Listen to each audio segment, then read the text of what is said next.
இன்றைக்கு நான் சபையில ஒரு சட்டத்தை போடுறேன். இப்ப நான் என்ன சட்டம் கொண்டு வரேன்னு தெரியுமா?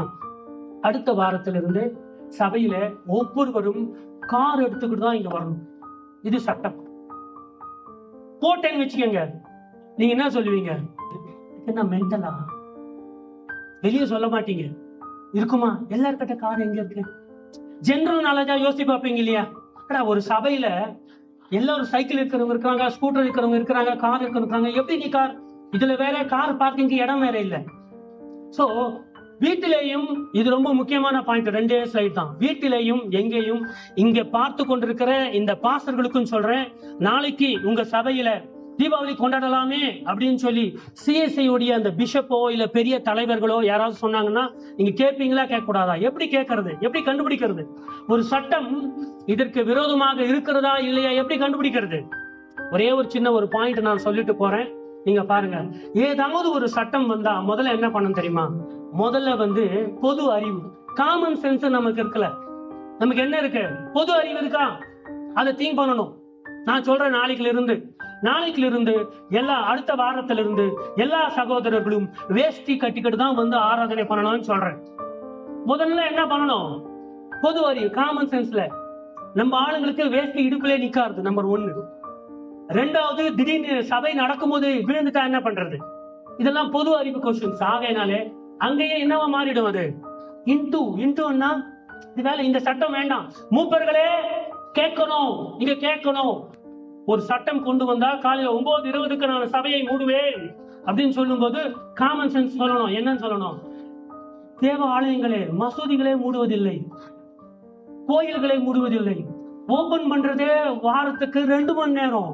9:20 மூட்டா அந்த விசுவாசி வந்தா வீட்டுக்கு போய் உட்காந்து சினிமா பார்ப்பானே அவன், இல்ல வேற சபைக்கு போய் விடுவானே.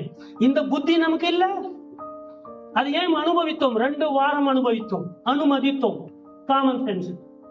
சில நேரத்துல காமன் சென்ஸ் ஓகே சொல்லிடும். புரியுதா உங்களுக்கு? இப்ப நான் சொல்றேனே, நிறைய பாஸ்டர்கள் அவங்க சபையில பொங்கல் கொண்டாடலாம் என்று சொல்லி அந்த பானை எல்லாம் வச்சாங்க. அதுக்கு என்ன சொல்லுது தெரியுமா? நான் தமிழன். காமன் சென்ஸ் சொல்லுது, நீ தமிழன்டா. தமிழன் என்ன பொங்கல் கொண்டாடலாம். சரி, ஃபர்ஸ்ட் பாயிண்ட் டிக்கு வந்துச்சு. 2வது நாம என்ன செய்யணும்? பழைய ஏற்பாடு அதுக்கு ஒத்துக்குதான்னு பார்க்கணும்.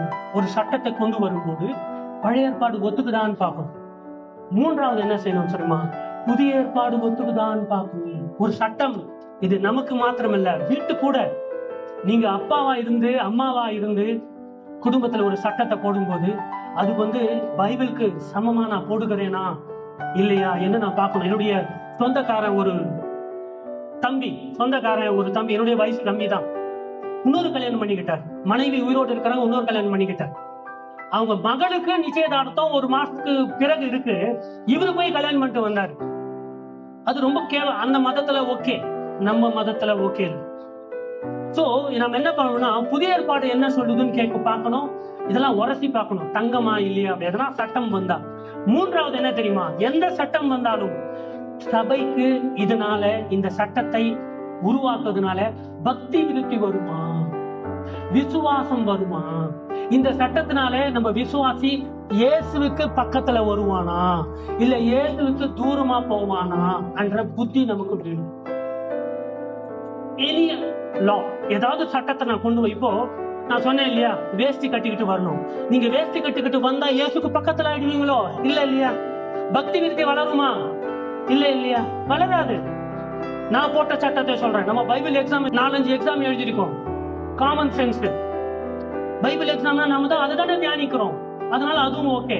பழைய ஏற்பாடு பைபிள் எக்ஸாம் நம்ம படிச்சா வேணாம்னு சொல்லுமா?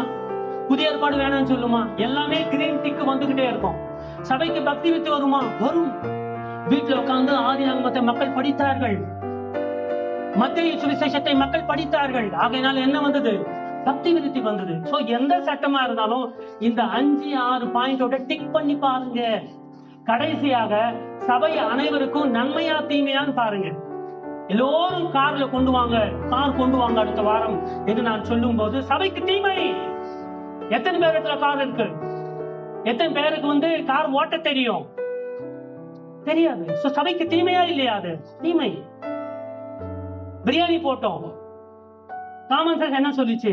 நல்லா இருக்குமே, சீக்கிரமா போயிடலாமே.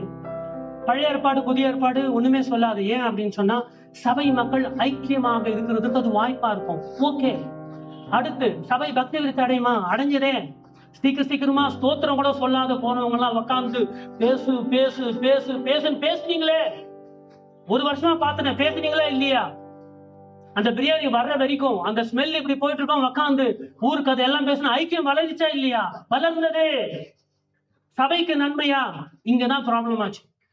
சபைக்கு ஒரு வருஷம் நன்மை வந்தது, அப்புறம் நம்ம யோசிச்சோம், இல்ல வேண்டாம், நிறைய செலவுகள் இருக்கிறத நம்ம கேட்டு சொல்லி ஸ்டாப் பண்ணணும். No problem. சில சட்டங்கள் தேவைப்படும் போது எல்லாமே பிக் பண்ணி பார்க்கணும். அடுத்தது லாஸ்ட் ரொம்ப முக்கியம், சட்டம் போடுற நபர் பாலிடிக்ஸ் பண்றானான்னு பார்க்கணும். அவன் ஈகோ பண்றானான்னு பார்க்கணும். ஈகோ சாட்டிஸ்ஃபை ஆகும், அந்த ஈகோ சாட்டிஸ்ஃபை ஆகலான்னு பார்க்கணும். ஸோ இதெல்லாம் செக் பண்ணீங்க அப்படின்னு சொன்னா எந்த சபையிலையும் இதற்கு விரோதமாக நீங்க செயல்படவே முடியாது. ஏன்? நீங்க எதோட வறட்சி பாக்குறீங்க? வேதத்தோட வறட்சி பாக்குறீங்க. கடைசியாக இப்போ பொங்கலுக்கு பாத்தீங்கன்னா புது அறிவு என்ன சொல்லும்? பொங்கல் கொண்டாடலாமே. பழைய ஏற்பாடு சொல்லும் பொங்கல் கொண்டாடலாம்னு கூட சொல்ல மாதிரி நம்ம சொல்லுவோம், ஏன்னா அங்க பண்டிகை இருக்கு. ஆனா புதிய ஏற்பாடோட நீங்க அது வரசும் போது என்ன சொல்லும்? பழைய ஏற்பாடுடைய எல்லா பண்டிகைகளுடைய உட்கருத்து என்ன? இயேசு கிறிஸ்து. அது இயேசுல முடியுது. நீங்க எதுவுமே பண்ணாதீங்கன்னு சொல்லிட்டு புதிய ஏற்பாட்டை இட்டு அடிக்கிறோம். பொங்கல் கொண்டாடுவதனால எந்த சபையுடைய பக்தி விருத்தி வளராது. பொங்கல் கொண்டாடுவதனால சபைக்கு உள்ளே சபைக்கு நன்மையா தீமையானா தீமைதான். கடைசி காலத்துல எல்லோரும் என்ன பண்ணுவாங்க? விசுவாசத்தை விட்டு போவதற்கு அது வழியாக இருக்கும். இன்னைக்கு பொங்கல், நாளைக்கு தீபாவளி, அடுத்து ரம்ஜானு, அடுத்து ஏகாதேசி, அடுத்து ஒரு பக்ரீத், எல்லாமே கொண்டு வந்துருவேன் சபைக்கு. நீ அந்த ஊழியர்களுக்கு தான் நான் சொல்லிக் கொண்டிருக்கிறேன், சபையை கெடுக்காதீங்க. கடைசியாக சட்டம் போடுவதற்கு லாபமா அப்படின்னு சொன்னா லாபம். பொங்கல் கொண்டாடினால் அந்த பிஷப்புக்கு லாபம். எப்படி?